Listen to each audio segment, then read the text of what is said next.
हरे Krishna everyone. Shrimad Bhagavad Gita अध्याय 5 कर्म योग कृष्ण भावना भावित कर्म।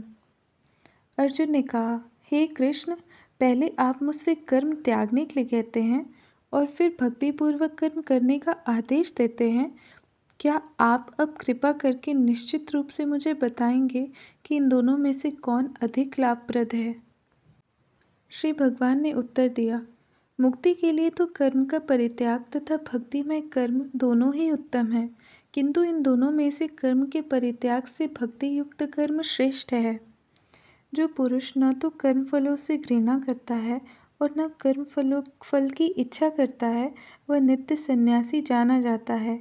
हे महाबाहु अर्जुन, ऐसा मनुष्य समस्त द्वंद्वों से रहित होकर भवबंधन को पार कर पूर्णतया मुक्त हो जाता है। अज्ञानी ही भक्ति को भौतिक जगत के विश्लेषणात्मक अध्ययन सांख्य से भिन्न कहते हैं। कर्मयोग को सांख्य योग से भिन्न कहते हैं। वो वस्तुतः ज्ञानी हैं जो कहते हैं कि जो इनमें से किसी एक मार्ग का भलीभांति अनुसरण करता है वह दोनों के फल प्राप्त कर लेता है। जो यह जानता है कि विश्लेषणात्मक अध्ययन सांख्य द्वारा प्राप्य स्थान भक्ति द्वारा भी प्राप्त किया जा सकता है और इस तरह जो सांख्य योग तथा भक्ति योग को एक समान देखता है, वही वस्तुओं को यथारूप में देखता है। भक्ति में लगे बिना केवल समस्त कर्मों का परित्याग करने से कोई सुखी नहीं बन सकता, परंतु भक्ति में लगा हुआ विचारवान व्यक्ति शीघ्र ही परमेश्वर को प्राप्त कर लेता है। जो भक्ति भाव से कर्म करता है, जो विशुद्ध आत्मा है और अपने मन तथा इंद्रियों को वश में रखता है, वह सबों को प्रिय होता है और सभी उसे प्रिय होते हैं। ऐसा व्यक्ति कर्म करता हुआ भी कभी बनता नहीं। दिव्य भावनामृत युक्त पुरुष देखते, सुनते, स्पर्श करते, सूंघते, खाते, चलते फिरते, सोते तथा श्वास लेते हुए भी अपने अंतर में सदैव यही जानता रहता है कि वास्तव में वह कुछ भी नहीं करता। बोलते, त्यागते, ग्रहण करते या आंखें खोलते बंद करते हुए भी वह यह जानता रहता है कि भौतिक इंद्रियां अपने अपने विषयों में प्रवृत्त हैं और वह इन सबसे पृथक है।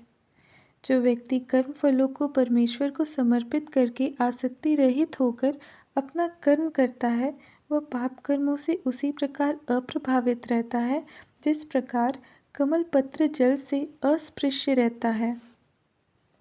योगी जन आसक्ति रहित होकर शरीर, मन, बुद्धि तथा इंद्रियों के द्वारा भी केवल शुद्धि के लिए कर्म करते हैं।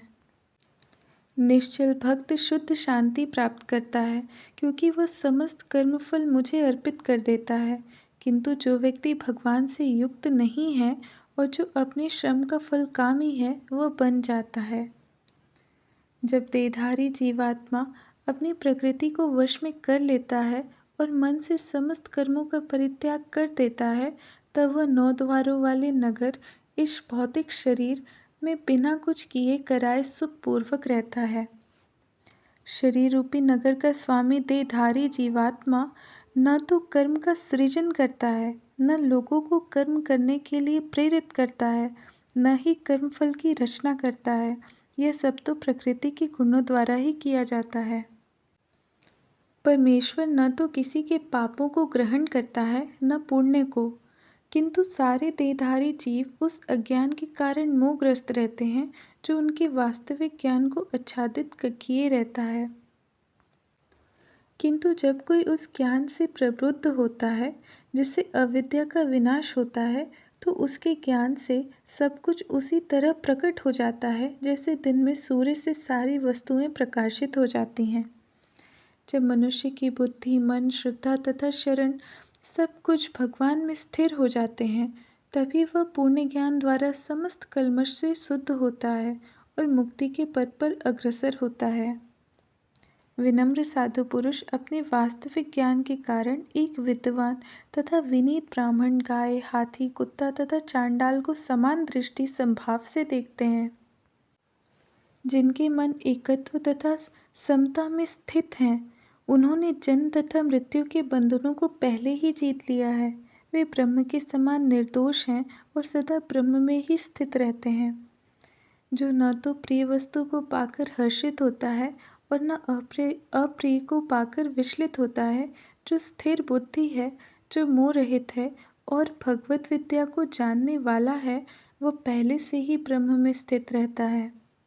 ऐसा मुक्त पुरुष भौतिक इंद्रिय सुख की ओर आकृष्ट नहीं होता, अपितु सदैव समाधि में रहकर अपने अंतर में आनंद का अनुभव करता है। इस प्रकार स्वरूप सिद्ध व्यक्ति पर ब्रह्म में एकाग्रचित होने के कारण असीम सुख भोगता है। बुद्धिमान मनुष्य दुख के कारणों में भाग नहीं लेता, जो कि भौतिक इंद्रियों के संसर्ग से उत्पन्न होते हैं। हे कुंती पुत्र, ऐसे भोगों का आदि तथा अंत होता है, अतः चतुर व्यक्ति उनमें आनंद नहीं लेता। यदि इस शरीर को त्यागने के पूर्व कोई मनुष्य इंद्रियों के वेगों को सहन करने तथा इच्छा एवं क्रोध के वेग को रोकने में समर्थ होता है, तो वह इस संसार में सुखी रह सकता है। जो अंतःकरण में सुख का अनुभव करता है, जो कर्मठ है और अंतःकरण में ही रमण करता है तथा जिसका लक्ष्य अंतर्मुखी होता है, वह सचमुच पूर्ण योगी है। वह परब्रह्म में मुक्ति पाता है और अनंतो गत्वा ब्रह्म को प्राप्त होता है।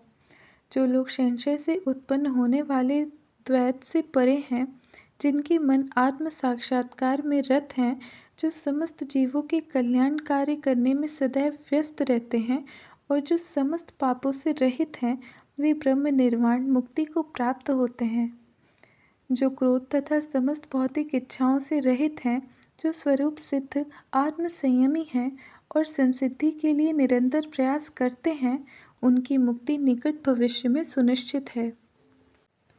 समस्त इंद्रिय विषयों को बाहर करके दृष्टि की बाहों के मध्य में केंद्रित करके प्राण तथा अपान वायु को नथनों के भीतर रोक कर और इस तरह मन, इंद्रियों तथा बुद्धि को वश में करके जो मोक्ष को लक्ष्य बनाता है, वह योगी इच्छा, भय तथा क्रोध से रहित हो जाता है। जो निरंतर इस अवस्था में रहता है, वह अवश्य ही मुक्त है। मुझे समस्त यज्ञों तथा तपस्याओं का परम भोक्ता, समस्त लोकों तथा देवताओं का परमेश्वर एवं समस्त जीवों का उपकारी एवं हितैषी जानकर मेरे भावनामृत से पूर्ण पुरुष भौतिक दुखों से शांति लाभ करता है।